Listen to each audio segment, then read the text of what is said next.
Perfecto. Sí, sí. Eh, Hola con todos. Tengo el gran honor de presentar al doctor Luis Amador, pero antes de presentar quiero dar gracias a los coordinadores del Club de Ecología y Evolución Latinoamericano por esta iniciativa de hablar ciencia en español, puesto que la diversidad se concentra en el neotrópico y la mayoría de gente habla español. Entonces es bueno tener este vínculo, esta conexión entre gente que habla español.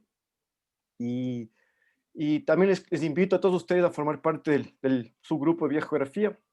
Somos dos coordinadores, Carlos Molineros y mi persona, y, y estamos felices de que el doctor Luis Amador accedió a esta invitación.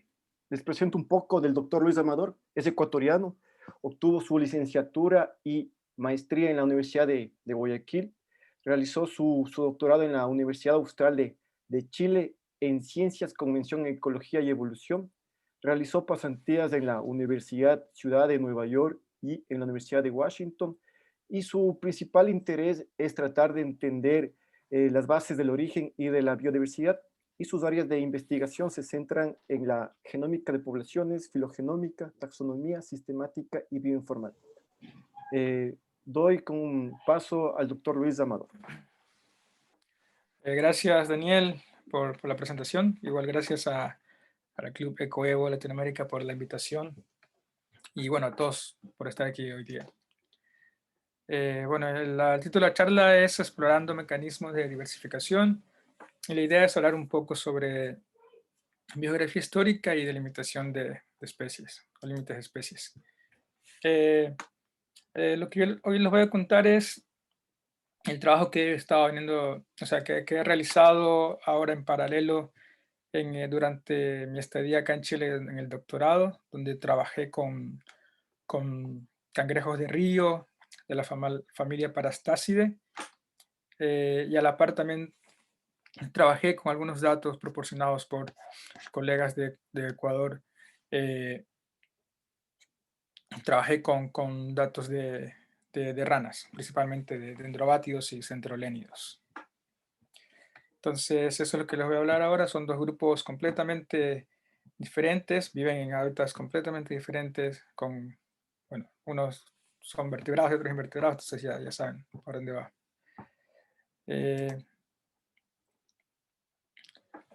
Bueno, primero, lo primero que hice después de la invitación fue revisar un poco los libros y los conceptos de biografía que hay, aunque, bueno, todos sabemos el concepto más clásico y lo que se utiliza es de que es el estudio de la distribución de los organismos, de las especies. Entonces estaba pensando que en algún momento nosotros fuimos o somos biogeógrafos, ya que en algún momento estuvimos interesados en estudiar no solamente a las especies, sino también dónde viven, eh, cómo habitan y por qué. Entonces, estaba pensando también, o sea, en la importancia que tienen las especies para los estudios biogeográficos. Entonces, sabemos que las especies son las unidades centrales y fundamentales tanto para estudios taxonómicos, evolutivos, incluido la biogeografía. En el título de la charla habla de límites de especies, lo cual es un término bastante ambiguo y a veces complicado. Por ejemplo, en temas de geografía podemos usar o referirse a límites de especies como a límite geográfico entre taxa. Sin embargo, aquí hoy día les hablar sobre no este tipo de límites, sino los límites entre especies como delimitación de especies. Bueno, aquí hay un concepto mejor que podría ilustrar lo que digo. Entonces, la delimitación de especies sería el proceso de determinar qué grupos de individuos constituyen poblaciones diferentes de una sola especie y cuáles constituyen especies diferentes, esto a partir de datos empíricos. Aquí el objetivo es delimitar especies entre unidades específicas, no tanto entre límites geográficos. Como decía, exactamente qué representa un límite de especie no está del todo claro y principalmente es ya que nosotros para poder limitar especies utilizamos diferentes criterios operativos o diferentes conceptos de especies dependiendo de las características que tengan el organismo que nosotros estudiamos. Pueden ser la morfología, datos moleculares, datos de comportamiento, datos ecológicos, etc.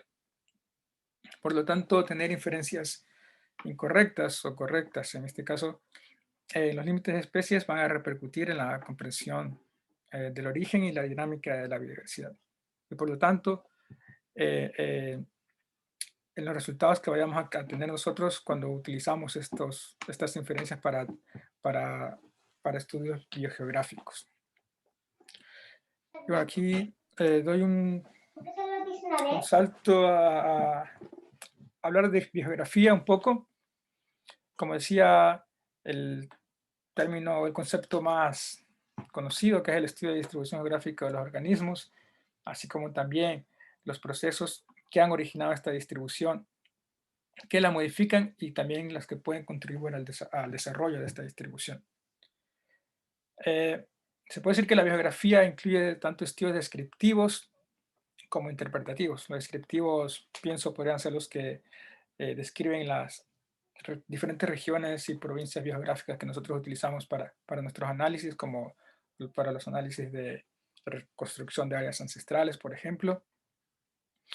Y la biogeografía interpretativa puede estar dividida en dos grandes áreas, como la biografía histórica y biografía ecológica. Aquí la principal diferencia entre estas dos subdisciplinas de la biografía, por decirlo así, es la escala de tiempo. Por ejemplo, las explicaciones para la biografía ecológica dependen de causas físicas que actúan en el tiempo presente. En cuanto que la biografía histórica se enfoca en el estudio de grupos taxonómicos y eventos biográficos en grandes escalas de tiempo.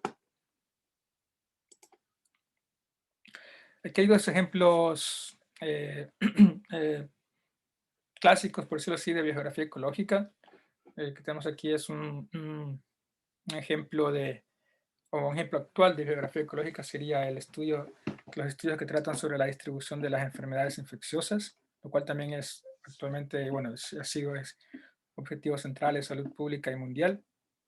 En este trabajo publicado en 2015, perdón, los autores muestran que las enfermedades infecciosas humanas exhiben patrones de agrupamiento biográficos de una manera sorprendente a escala global. O sea, hay enfermedades que se agrupan tanto en África, en América del Sur, pero no están en América del Norte, en Europa, por ejemplo. Bueno, ahora sabemos que este tipo de análisis, de modelamiento de nichos no se aplica a todas las enfermedades. Por ejemplo, no se aplicaría muy bien ahorita a lo que estamos viviendo por la pandemia, por ejemplo. Otro ejemplo también que se utiliza bastante en biografía ecológica son con los estudios macroecológicos. Por ejemplo, aquí un estudio para saber dónde habitan diferentes animales como estas ranas, dependiendo de su área geográfica o de diferentes tipos de ambientes o de hábitats, para ver si existen cambios en la composición o en la diversidad de los grupos. Aquí quiero presentar el primer caso de estudio que tiene que ver con el último ejemplo que di. Este es un artículo que se publicó en 2019, cual fue parte de mi estudio de la maestría. Y aquí lo que quisimos ver o evaluar fue la diversidad alfa, beta y la diversidad filogenética en alrededor de 100 especies de 12 sitios en 4 regiones biogeográficas del occidente de Ecuador. La cordillera occidental, aquí en azul, la Chocó ecuatorial, en rojo, esto de aquí que sería el Pacífico ecuatorial en verde y el Tumbes ecuatorial en amarillo. Tuvimos varios resultados en cuanto a la diversidad, resultados también súper que se pueden entender fácilmente, como por ejemplo que existe mayor diversidad en el Chocó porque no sé, que hay más regiones húmedas, hay más hábitat que es más apto para anfibios. También otros resultados que que tuvimos fue que las ranas del género Pristimante fueron las que, o sea, la más abundante o la que tuvo más especies también. No, perdón, no la más abundante, porque no es abundancia, sino la más rica en especies. Y bueno, este también es el género de vertebrados más diverso, entonces tiene sentido un poco. Otro de los resultados fue que la diversidad de especies y la diversidad filogenética estuvo bastante correlacionada. Como decía, en el Chocó ecuatorial fue la región biogeográfica que tuvo la diversidad de especies más grande, o sea, más alta, y también la diversidad filogenética. En cuanto a que el Tumbes ecuatorial tuvo valores bajos de diversidad de especies y diversidad filogenética.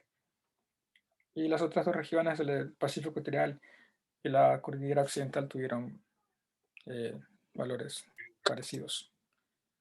También hablamos de tres variables ambientales: la precipitación, la elevación y la temperatura. Y también vimos que la diversidad filogenética y la diversidad de especies aumenta con la precipitación. Con la elevación no hay diferencias en cuanto al número de especies o la diversidad filogenética, y esta baja cuando también aumenta la temperatura. Viendo cuál de estas variables podría tener más importancia, hacemos análisis de importancia relativa y vimos que es la precipitación la que tiene el porcentaje de variación más alto. Entonces eso un poco explica también lo que vimos, que es el Chocó, la región más diversa.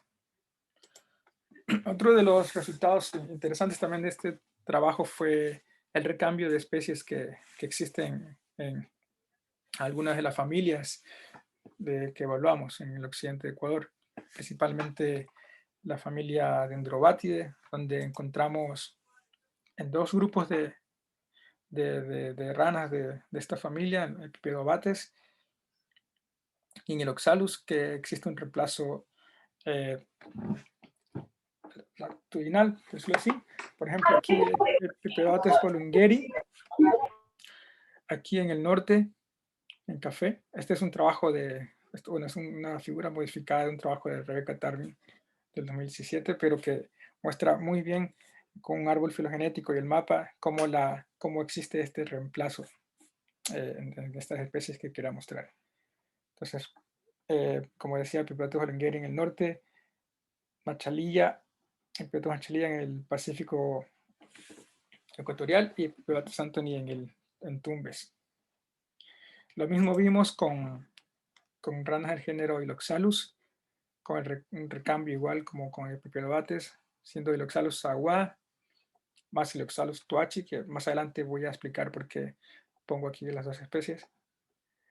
En el Chocó, Iloxalus infragutatus en el Pacífico ecuatorial, e Iloxalus elaquijistos en el Tumbes ecuatorial. Y en la discusión nosotros de este trabajo proponemos que, como ya lo han hecho otros autores, que la región del Pacífico ecuatorial sería como una zona de transición tanto que entre el Chocó ecuatorial y el Tumbes ecuatorial. Bueno, entrando ahora a un salto grande a la biografía histórica para hablar de los casos de estudio que quiero mostrar sobre biografía histórica. Bueno, esta rama de la biografía trata de comprender cómo la vida y la Tierra han evolucionado juntas, como dijo Croisat en sus trabajos. Teniendo en cuenta tanto los patrones de distribución geográfica actuales en términos de eventos pasados. Un momento clave para la biografía histórica fue el desarrollo de la tectónica global o la tectónica de placas.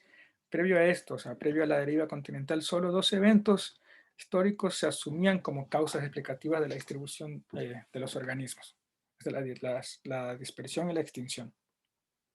Por lo tanto, la tectónica global convirtió un paradigma dispersalista a uno vicariante. La otra parte de la biografía histórica que es importante también aquí es que la biografía histórica requiere información filogenética. Por lo tanto, gracias a la sistemática molecular, podemos ahora inferir filogenias que permiten evaluar diferentes relojes moleculares que indican el tiempo de origen y el tiempo de cada evento cladogenético.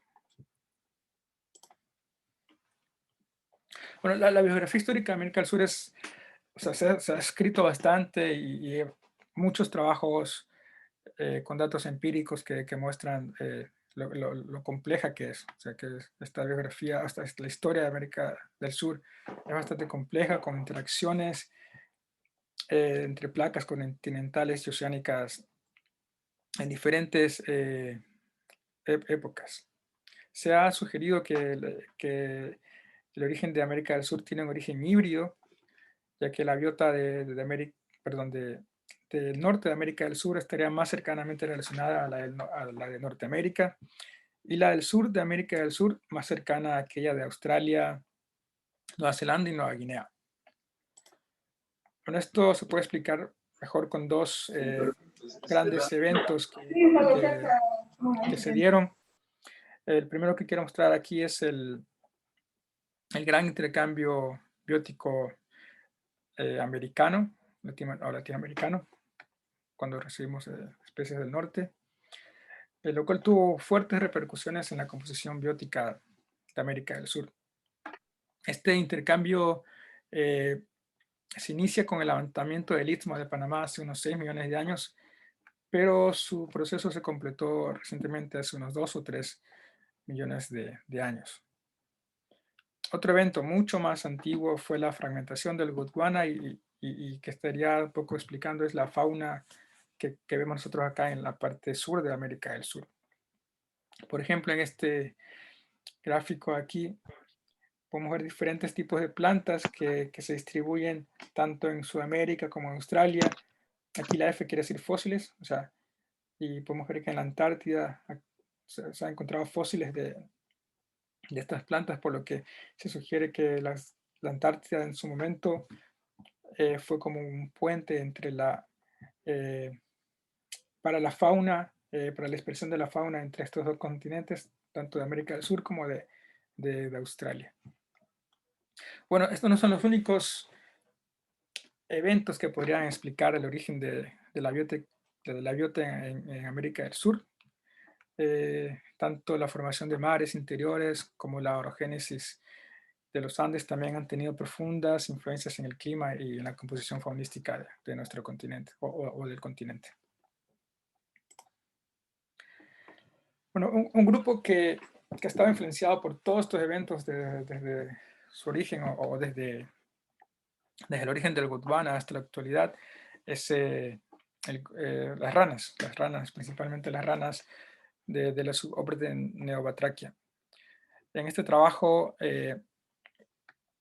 infieren que aquí, hace unos 60 millones de años, en los límites del KPG, o sea, cuando hubo una extinción en masa en el planeta Tierra, sirvió como una oportunidad ecológica para una explosiva radiación y diversificación de las ranas. Entonces,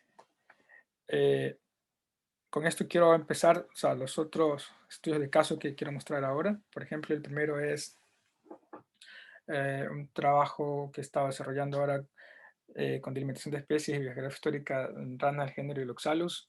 Este es un trabajo en conjunto con varias instituciones como el Centro Hambatu en Ecuador, la Universidad St. John's en Nueva York y la Universidad de Texas. Bueno, Iloxalus es un género netamente neotropical, con distribuciones tanto al occidente y el oriente de los Andes. Es el género más diverso de dendrobátidos, actualmente como con 63 especies. Y aquí en este árbol de máxima verosimilitud, hecho con 13 genes, 6 mitocondriales y 7 nucleares, podemos ver que es un gran clado hermano de otro clado compuesto por ranas del género Ectoproglossum y Parurobates.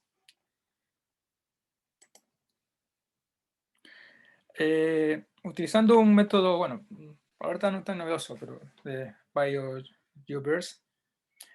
Bueno, es relativamente nuevo, para la reconstrucción de áreas ancestrales y análisis relajado del reloj bayesiano. Reconstruimos la biografía del clado de, de las ranas de este género, Iloxalus. Podemos ver aquí que este género ha experimentado una diversificación extendida a un ritmo casi constante desde el Oligoceno, aquí hace 30 millones de años.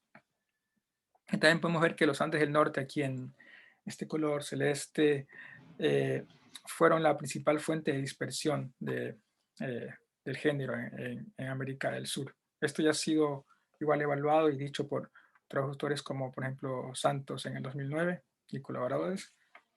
También durante el Mioceno tardío, aquí hace unos 10 millones de años, se puede ver que los linajes amazónicos en amarillo y también los linajes chocuanos en colores más oscuros aumentaron significativamente su diversidad en comparación con sus contrapartes de los Andes, tanto los Andes del centro como del norte. Estos linajes, tanto de Chocó como los linajes del Amazonas, pudieron haber sido separados por el levantamiento de los Andes, creando así una oportunidad para la especiación, para una especiación alopátrica a gran escala.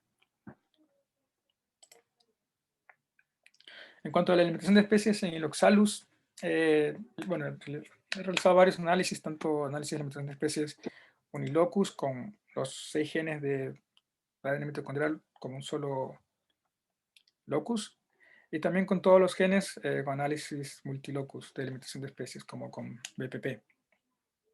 Bueno, los análisis fueron bastante congruentes en delimitar cada uno de los terminales como especies diferentes. Sin embargo, hay algunas partes del árbol donde existen congruencias o existen especies que han sido delimitadas como una, como por ejemplo aquí o acá. Pero yo me quiero centrar en este clado de acá, que es con el que estaba trabajando igual durante este tiempo, que es un clado de ranas de Ecuador y Perú, Lequegistus, de Ecuador y Perú, los cuales ya han sido, antes desde estudios de William Dullman, ya han sido presentados como especies diferentes, aunque todavía no se han hecho las descripciones formales de estas dos especies. También las ranas del Oxalus del complejo Infragutatus y estas dos especies de acá, el Oxalus aguay y tuache. Bueno, el Oxalus infragutatus, como se es un complejo, el Oxalus infragutatus en su estricto sería restringido a la parte del occidente de las distribuciones occidentales de los Andes, y las otras ranas del complejo son, o sea, se las encuentran más en partes de bosque seco y bosques en transición, como por ejemplo aquí está el Oxalus sp más vale. Igual también existen algunas diferencias en la morfología.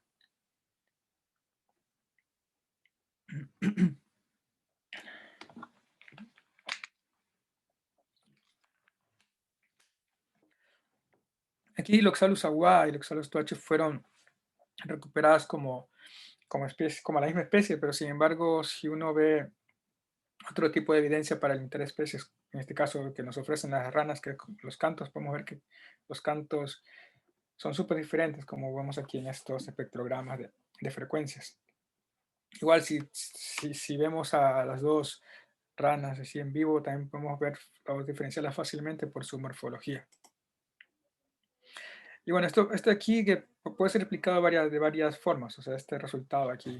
Y es por lo que el Oxalus agua y el Oxalus tuachi comparten bastante su área de distribución, comparten el mismo hábitat. Entonces pudo haber sido que, que los individuos secuenciados estaban muy cerca o fueron muestreados bastante cerca, o también pueden ser cosas de los genes, o sea, pueden ser casos perdón, de reparto completo de alelos, o no sé, pero bueno, en fin, esta es una oportunidad interesante como para estudiar especiación ecológica o especiación simpátrica con zonas de hibridación, por ejemplo. Bueno, el otro caso que quiero mostrar es el de las ranas de cristal del género Centrolene. Igual este es un trabajo también con colaboración con Juan Manuel Guayasamín de la Universidad de San Francisco de Quito. Eh, este género está bastante restringido, es estrictamente restringido a los Andes, tanto del norte como de Andes centrales. Igual, haciendo análisis de reconstrucción de áreas ancestrales con biogeovirus, no es tan complejo como el Iloxalus, ya que aquí solamente tenemos dos áreas grandes de distribución, que son los Andes del norte y Andes centrales. O sea, podemos ver que el género se originó en los Andes del norte y después, con el tiempo, fue dispersándose hacia más al sur, en los Andes del centro de Perú. Igual vemos que el levantamiento de los Andes pudo haber jugado un rol importante en la diversificación de este grupo, principalmente sabemos que los Andes de acá del norte son más jóvenes, entonces pudo haber sido, por ejemplo, con su levantamiento que estas especies quedaron aisladas y tuvieron oportunidades para especiar. Igualmente, las glaciaciones del Pleistoceno han producido también fragmentación, aislamiento y a veces también reconexiones de bosques montanos y sus faunas, incluidas las ranas del género Centrolene. Por lo tanto, estas especies que son, como decía, tienen un conservatismo de nicho bastante fuerte en los Andes, a los bosques andinos, pueden haber quedado aisladas con este levantamiento, creando así una oportunidad para la especiación a gran escala, como podemos ver aquí que fue hace unos 3 millones de años una explosión, la diversificación o en el número de especies de este género. Bueno, también hace unos 2 años, poco más de 2 años, publicamos un trabajo sobre la limitación de especies de un complejo de especies del género de Centrolene bucleyi, aquí en azul. Y nosotros recuperamos 3 especies más para el complejo. Estas aquí en naranja, en verde y en lila. Y bueno, viendo el árbol, uno podría fácilmente decir que son especies diferentes, ya que no son especies hermanas o sea, de Centrolene bucleis en su estricto, por ejemplo.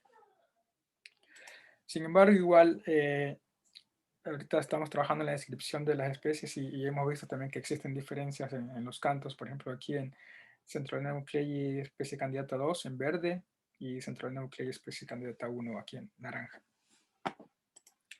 Bueno, esta diversificación del género Centrolene puede verse a la linealidad de los Andes, lo cual facilita el proceso de especiación. Aquí en este gráfico, que es muy, muy bonito por cierto, y que explica bien cómo la linealidad de los Andes facilita el proceso de especiación. Como las ranas de género Centrolene tienden a tener estos nichos térmicos estrechos, la linealidad de la cordillera de los Andes podría estar promoviendo la especiación al reducir el contacto entre especies y el flujo de genes entre las poblaciones parapátricas. También en este trabajo hay una figura que quiero mostrar, en la cual muestra la distribución elevacional de algunas ranas de cristal en Ecuador.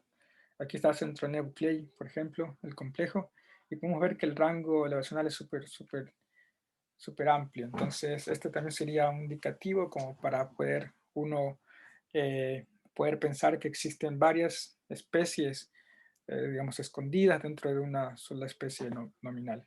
Otro caso que podría también evaluarse sería este de aquí de otra rana del género Nymphargus posadada, la cual también tiene un rango de distribución elevacional súper amplio. Bueno, es hora de empezar a hablar de el otro grupo completamente diferente. Este fue con lo que yo trabajé en mi doctorado, lo que fue parte de mi tesis de doctorado.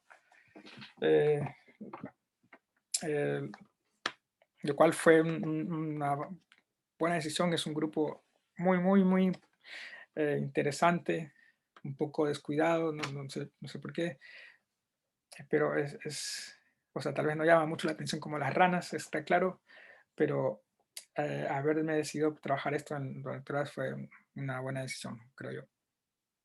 Bueno, yo trabajé con los cangrejos de río de la familia Parastacidae, que es una familia de decápodos que se distribuye en el hemisferio sur, solo en el hemisferio sur, con una distribución originada por la posición del Gondwana. Tiene tanto representantes bueno, acá en América del Sur, como en Australia, Nueva Zelanda, Nueva Guinea y también en Madagascar, pero no en África. Actualmente en América del Sur tenemos 20 especies con 3 géneros: Parastacus, que está tanto en Brasil, Uruguay, Argentina y en Chile; Samastacus y Viralistacus solo en Chile. Podemos ver aquí que la distribución de la familia es disyunta. Más adelante vamos a ver por qué puede ser. Bueno, este estudio publicado hace un poco más de 10 años muestra la posición del clado de parastácidos de América del Sur, lo cual es el clado hermano de los demás parastácidos de Australia, de Oceanía y de Madagascar.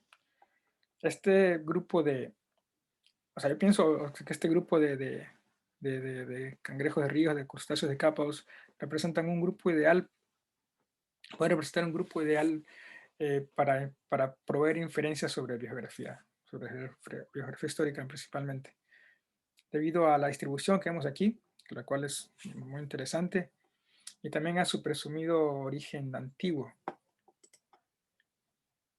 Y es como lo podemos ver aquí. Por ejemplo, en este mismo trabajo, los autores estiman el origen de la familia Parastacida hace unos 177 o 185 millones de años, utilizando 6 puntos de calibración fósil.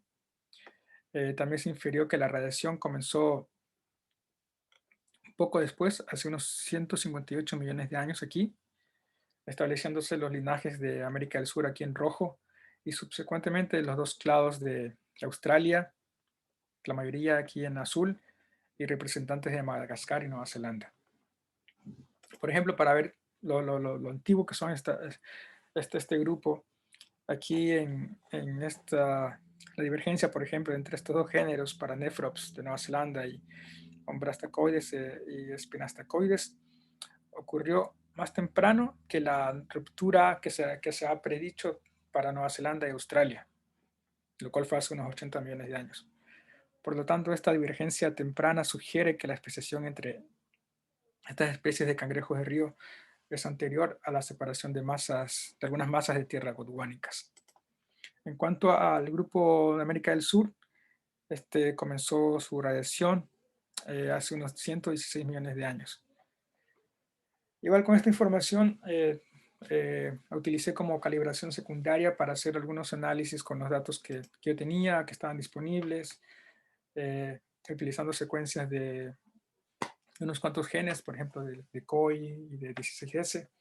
Entonces, también como los análisis que hice con el Oxalus Centralene, también me propuse evaluar las áreas, o sea, la reconstrucción de áreas ancestrales. Utilicé 4 áreas o 4 zonas geográficas: Chile Central, Chile Sur, Bosque Atlántico y las Pampas, de acuerdo a la distribución de las especies. Entonces, utilizando la datación de aquí 116 millones de años, podemos ver igual que, y viendo también la información que nos da también el Gondwana, podemos ver que esta datación aquí concuerda un poco con la separación o con el puente que hubo entre Antártida y América del Sur, por lo que se infiere que este grupo llegó desde Australia por la Antártida, cuando no estaba congelada, a América del Sur. Y podemos ver aquí que justo el área ancestral recuperada es en el sur de Chile, aquí en verde. Y de ahí se pudo haber dispersado durante todo este tiempo, que es bastante, a otras zonas, como por ejemplo la parte de América del Sur del Atlántico. Algo interesante aquí es que las 2 especies de Parastacus de Chile no son especies hermanas. El Parastacus pugnax, que es la especie que habita en el centro de Chile, está más eh, relacionada a las especies de Parastacus de Uruguay y de Brasil. Y Parastacus nicoleti forma un clado diferente acá, que es la otra especie de Chile. Igual esto ya se ha visto, y hay ejemplos clásicos, como por ejemplo con los árboles del género Nothofagus, los cuales tienen una distribución similar a los cangrejos de río de la familia Parastacide. Igual hay otros ejemplos que por honor del tiempo no los puse, también con peces, con otras especies de árboles y con insectos también. Un poco viendo o infiriendo algunos de los eventos paleogeológicos, perdón, que ocurrieron para poder explicar la diversificación en la familia de América del Sur, tenemos que las incursiones marinas que han ocurrido tanto durante el Paleógeno, el Cretácico, en el Océano y más reciente en el Mioceno, pueden explicar el patrón que vemos ahora en la topología y también la distribución de las especies de Parastacus. Y también explicar también el por qué Parastacus pugnax no es especie hermana de Parastacus nicoleti. Y también eso nos da un poco más de luces también para seguir pensando que el origen de este grupo es súper antiguo.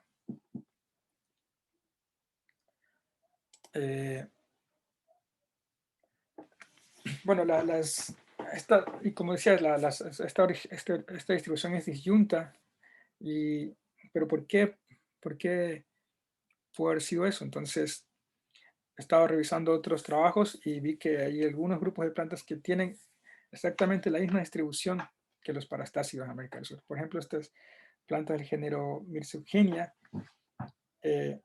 los cuales desde el Paleógeno, Eoceno hasta la distribución actual si no me equivoco, han sufrido los mismos eventos que, que hacen que tenga la distribución actual de Parastacus.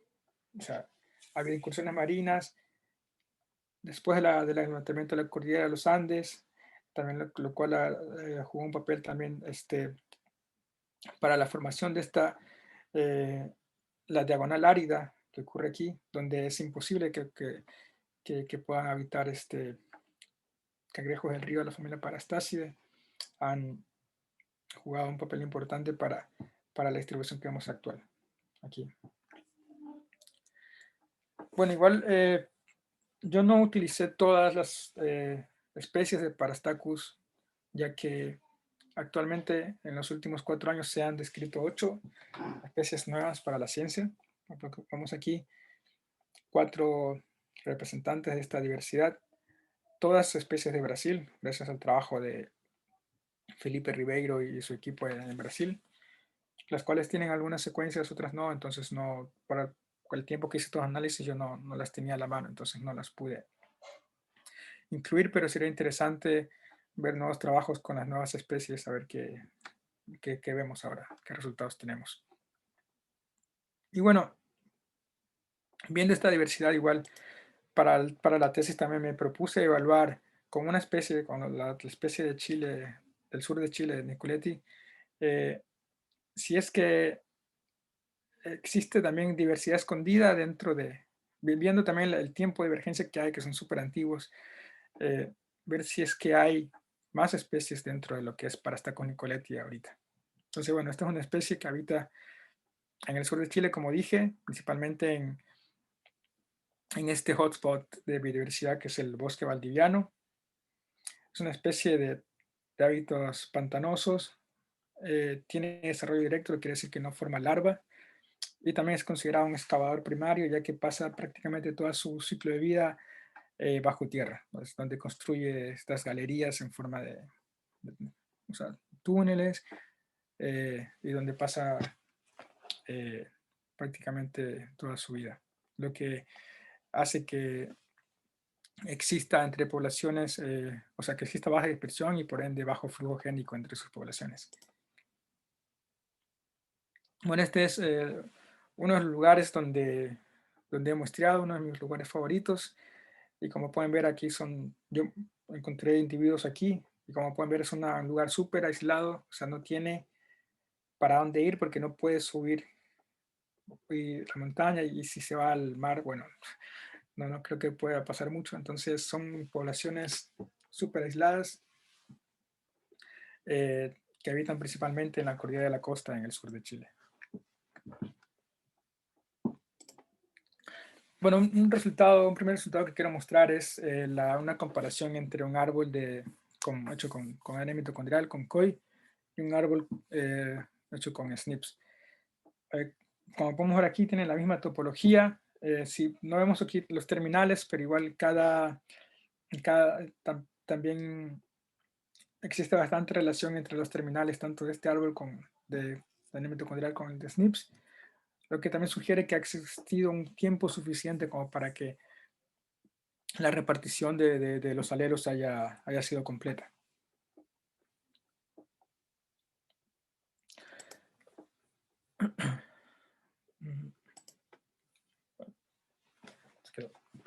Bueno, perdón.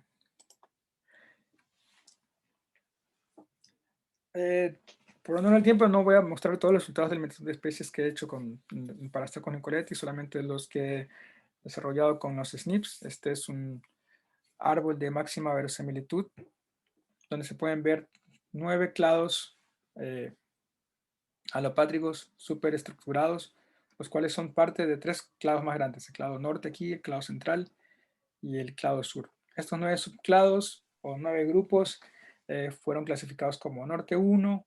Aquí los tengo que nombrar y decir el color porque van a seguir así a lo largo de la presentación, entonces para tener un contexto de lo que estoy hablando. Norte 1 aquí en azul, norte 2 en morado, aquí en el mapa también.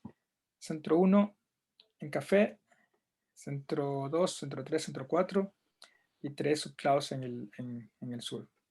Sur 1, sur 2, sur 3 aquí.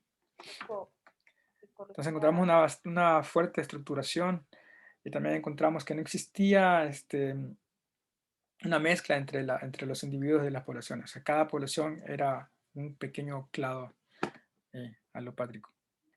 Entonces hicimos varios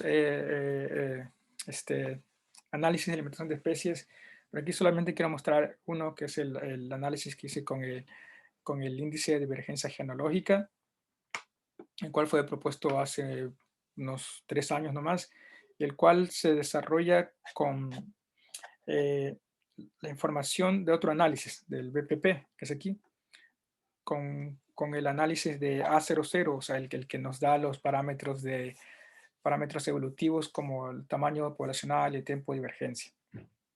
Entonces, este análisis lo que hace es que nos da como un rango como un continuo de especiación, donde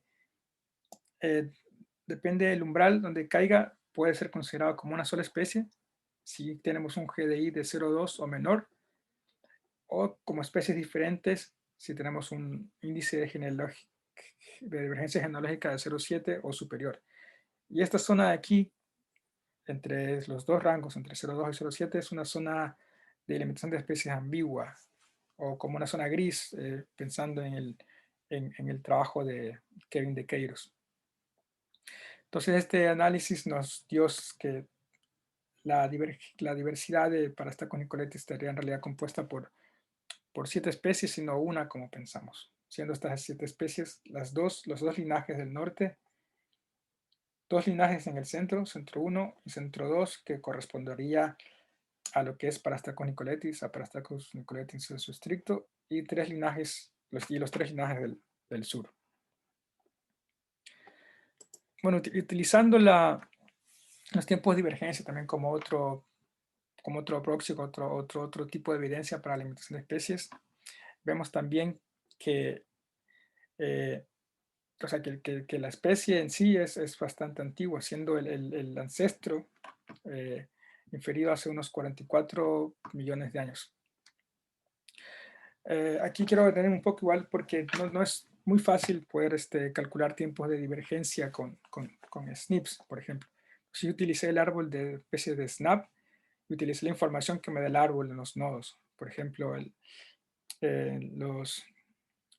eh, la mediana de los heights y también los límites eh, inferior de la densidad posterior, más alta, el límite inferior y el límite superior, para poder calcular los tiempos de emergencia, más el tiempo generacional para estar con Nicoletti y la tasa de sustitución, que también eso es un poco complicado utilizarla y lo que se recomienda es poder utilizar varias. Por ejemplo, pudiera haber utilizado la de invertebrados o la de crustáceos decápodos. Yo utilicé una de parastáside.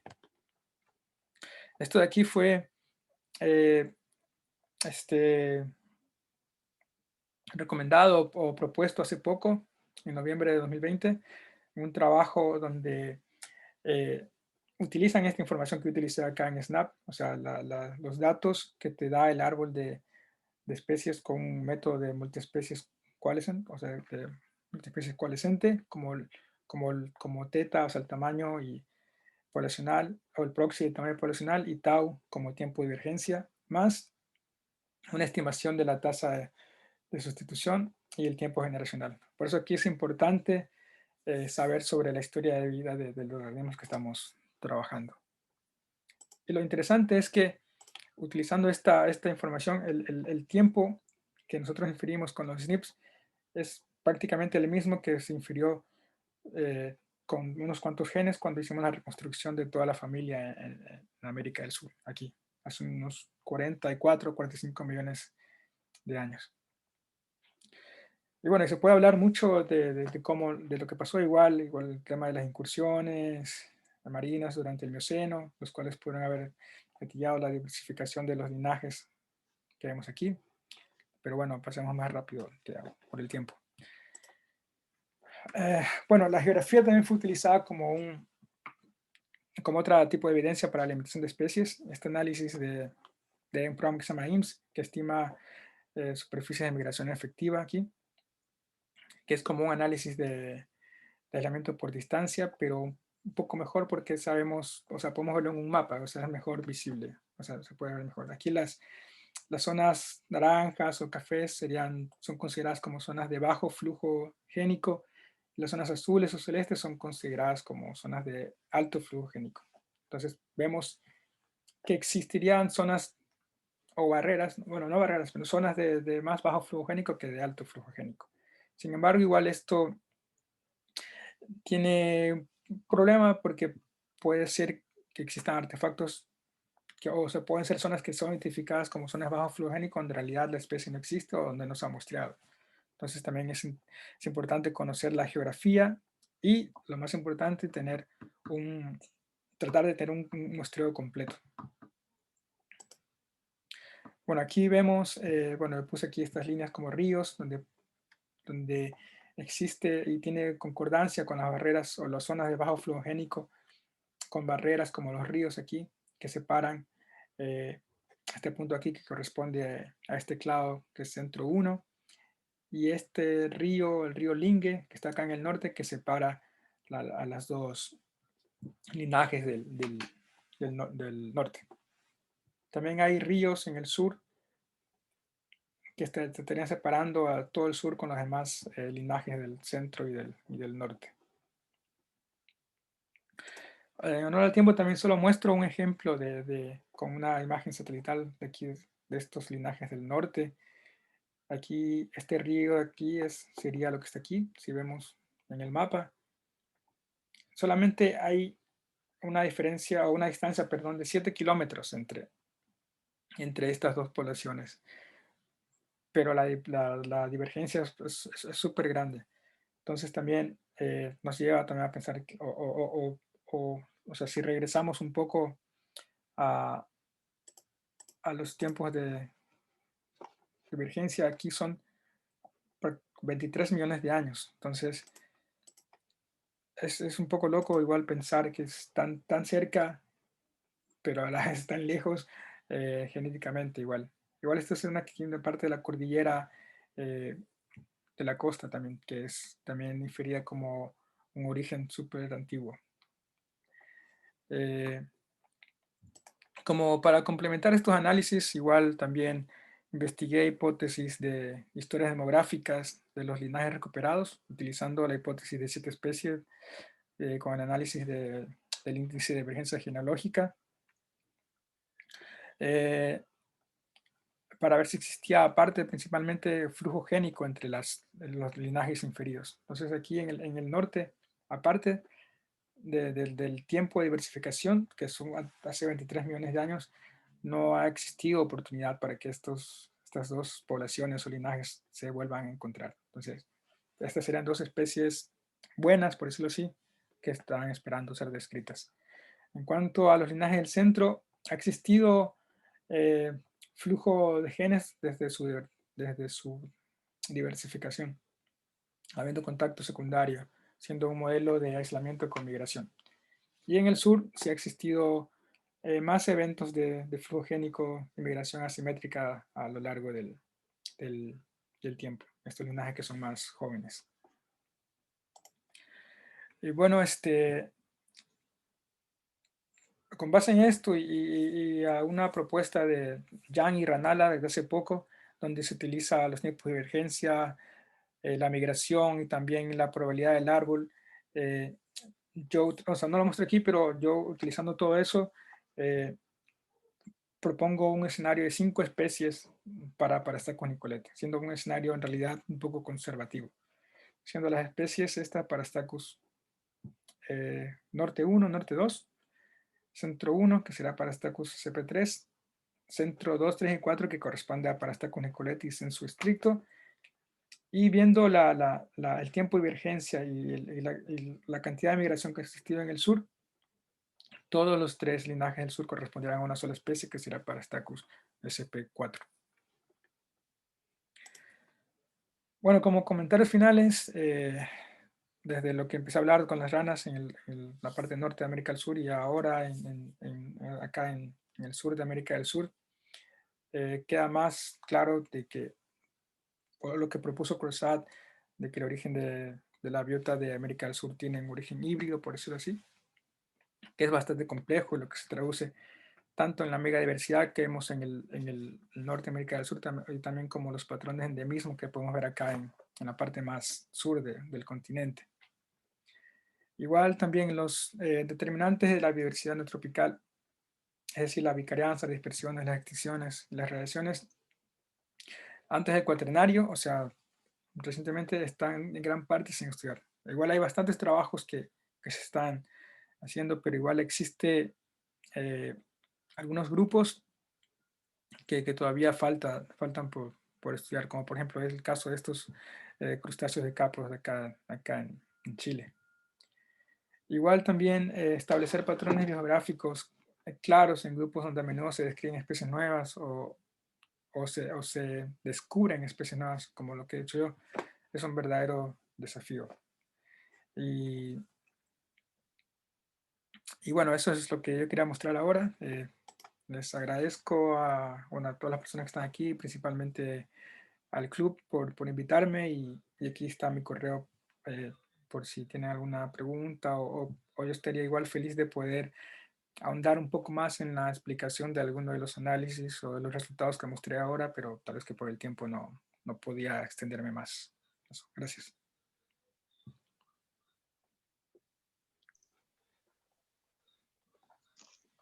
Excelente, Luis, muchas gracias por ese seminario. Gracias. Muy bueno. Yo, antes de que los demás vayan a hacer preguntas, yo tenía una pregunta bien rapidita.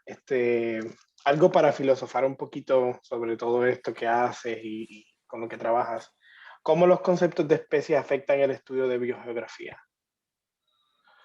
Wow. Bueno, es una buena pregunta. Y, bueno, no solo los estudios de biografía, pero cómo un concepto de especie pueda afectar, o sea, el resultado que nosotros vamos a tener para, o sea, para cualquier estudio que queramos presentar. O sea, si nosotros, por ejemplo, un ejemplo sería, si utilizamos un concepto clásico como un concepto morfológico en ranas que tengan una morfología conservada, o en ranas o cualquier otra especie, organismo que tenga una morfología conservada, estaríamos utilizando una sola especie, pero en realidad pueden ser varias especies. Entonces estaríamos infiriendo, digamos, la historia biográfica en realidad de una especie de una especie morfológica, pero en realidad esa especie morfológica corresponde a 5 o 10 especies eh, filogenéticas bueno, con otro tipo de concepto de especie que se quiere usar. Entonces, como decía al principio, o sea, tener una inferencia correcta de los límites de especies va a ser vital para, para entre inferencias en cuanto a la biografía. Y eso sería, bueno, sería un poco triste tener inferencias incorrectas si estamos utilizando una definición de especie que no estaría bien. Pero bueno, ese es un tema, el tema de la especie sería igual, en realidad sería otro seminario, eso es un mundo. Y hay bastante gente que puede estar de acuerdo o no con lo que digo igual. Sí, sí. Gracias, sí, es cierto. Es un tema bien complicado, pero siempre es interesante como que hablarlo y filosofarlo un poquito cuando Sí, estamos hablando de todos estos sí, sí, temas, ¿no? sí, es Eh, verdad. ¿Y alguien más tiene alguna otra pregunta? ¿Me pueden escribir al chat o pueden hablar?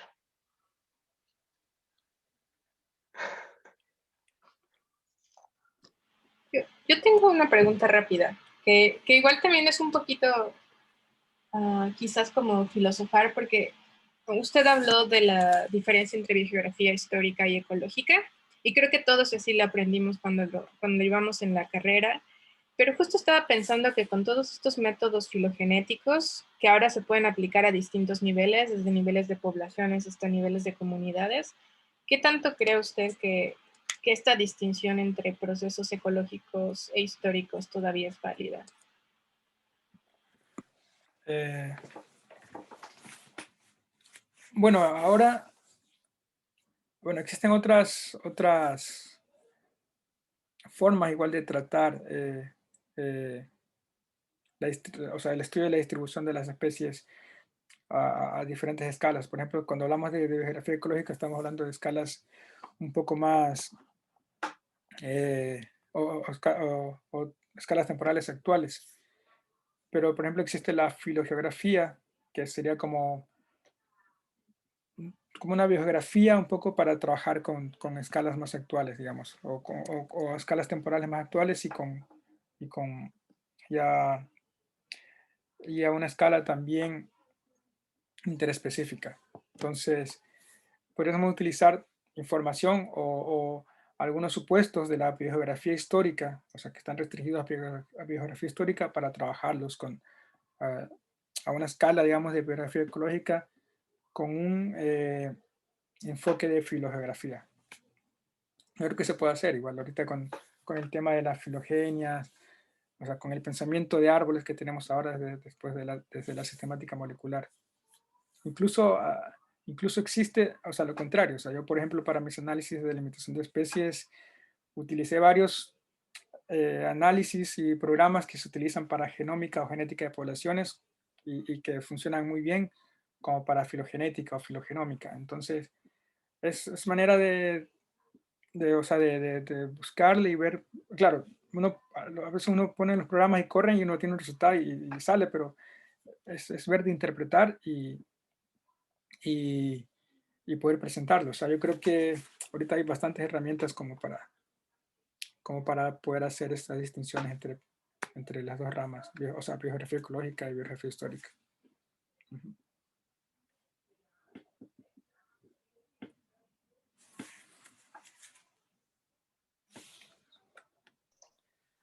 Dale, Daniel.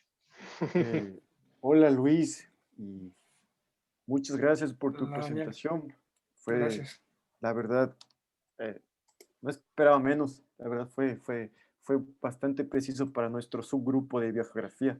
Estoy muy contento y muchas gracias. Con respecto a Iloxalus agua y Toachi, ¿has pensado hacer análisis de introgresión tipo 3-mix o para hacer 3-mix no es suficiente utilizar un multilocus para ver si que realmente son especies eh, que tienen hibridización a lo largo del tiempo?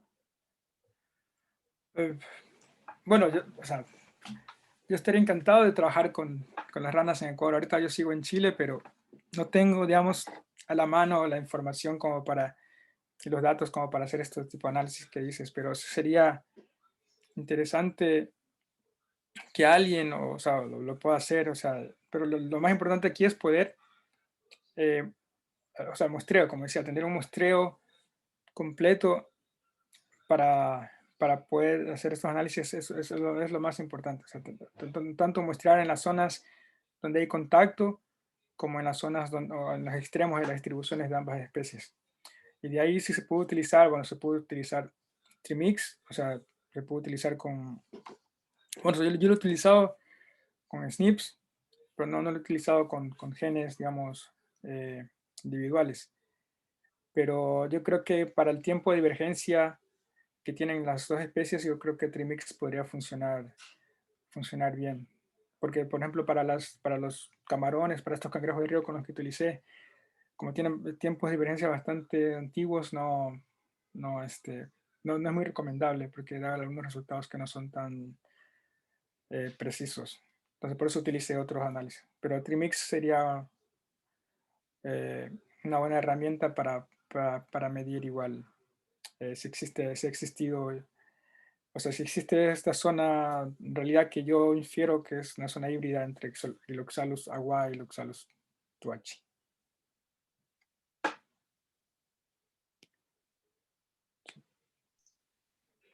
Excelente, Luis.